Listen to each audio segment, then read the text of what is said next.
It's important to remember that at one time, all of the now massive country of Canada belonged to the Indigenous peoples. It was their homeland. And now, when we compare a map of pre-colonial, pre-settler Canada to today's system of reservations and reserves, where only about half of our First Nations peoples live in the reservation system, and the other half living in, often urban areas, how little land our Indigenous peoples now have.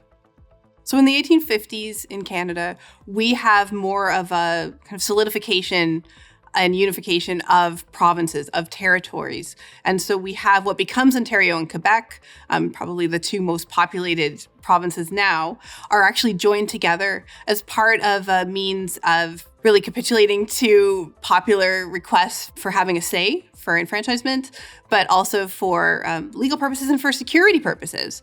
And within this context, then, we have a political leader, John A. Macdonald, a Glasgow-born Scot, who will go on to become Canada's first prime minister.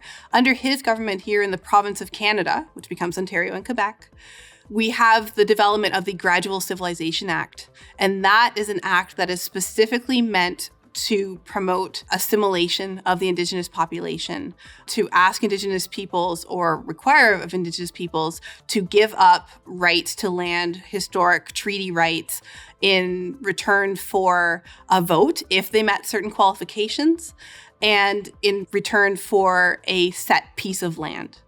The Gradual Civilization Act, along with a later act, the Gradual Enfranchisement Act, will then become incorporated into the Indian Act. Now, the Indian Act is vitally important to our understanding of Indigenous history and treatment by settler communities in Canada, and still stands to this day with modifications.